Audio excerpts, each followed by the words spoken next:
अल्हम्दुलिल्लाहि रब्बिल आलमीन वस्सलातु वस्सलामु अला सय्यिदिल मुरसलीन नबीना मुहम्मद व अला आलिहि व सहबिहि अज्मईन अम्मा बाद।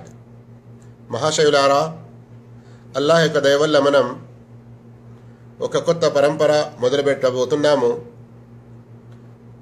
మహాప్రవక్త జీవిత చరిత్ర. మహాప్రవక్త జీవిత చరిత్రలోని అతి ముఖ్యమైన ఘట్టాలను నేను మీ ముందుంచబోతున్నాను. ఇన్షాల్లా ప్రతిరోజు 5 నిమిషాలు అంతకంటే తక్కువ సమయంలో మనం ప్రవక్త సల్లల్లాహు అలైహి వసల్లం వారి జీవితంలోని అతి ముఖ్యమైన విషయాలను తెలుసుకుందాము. ఈరోజు మొదటి పాఠం అజ్ఞాన కాలంలో అరబ్ స్థితి.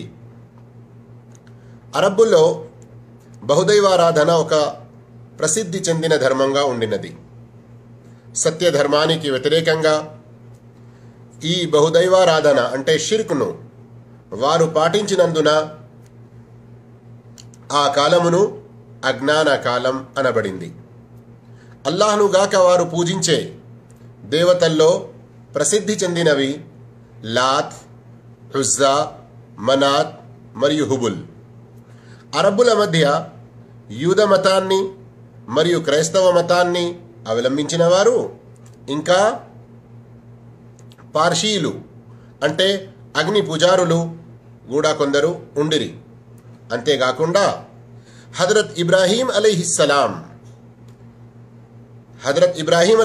వారి యొక్క దీన్ హనీఫ్ అంటే బహుదైవారాధనకు అతి దూరంగా సవ్యమైన ధర్మంపై ఉన్నవారు కూడా కొందరు ఉండిరి. ఇక వారి ఆర్థిక జీవితం ఎలా ఉండిందో తెలుసుకుందామంటే, ఎడారి వాసులు అనగా అనాగరికుల పూర్తి ఆధారం పశు సంపద, వాటిని మేపుటయే ఉండినది. ఇక నాగరికతలో ఉన్నవారి ఆధారం వ్యవసాయం, వ్యాపారం ఉండినది. ఇస్లాం ధర్మజ్యోతి ప్రకాశించేకి కొంచెం ముందు మక్కా నగరం అరబ్ ద్వీపంలో ఒక వ్యాపార కేంద్రంగా పేరుగాంచింది. ఇదే కాకుండా తాయిఫ్, మదీనా మరియు ఇతర కొన్ని ప్రాంతాలు కూడా అందులో కూడా నాగరికత ఉండినది. అయితే మహాశయులారా, ఇక వారి సామాజిక వ్యవస్థ ఎలా ఉండిందో కొంచెం తెలుసుకుందాము. అన్యాయం విపరీతంగా వ్యాపించి ఉండింది. బలహీనులకు ఎలాంటి హక్కు లేకుండా ఉండింది.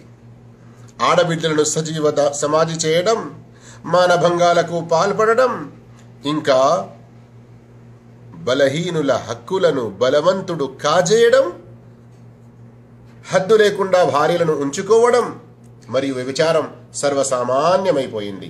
తుచ్చమైన కారణాల వల్ల సంవత్సరాల తరబడి తెగల్లో అంతర్యుద్ధం జరుగుతూ ఉండేది. ఒకప్పుడు ఒక తెగకు సంబంధించిన సంతానంలోనే ఈ యుద్ధాలు జరుగుతూ ఉండేవి. ఇస్లాంకు ముందు అరబ్ ద్వీపం యొక్క సంక్షిప్త స్వరూపం మీ ముందుంచాము. ఇంకా మిగతా విషయాలు మిగతా పాఠాల్లో వస్తాయి.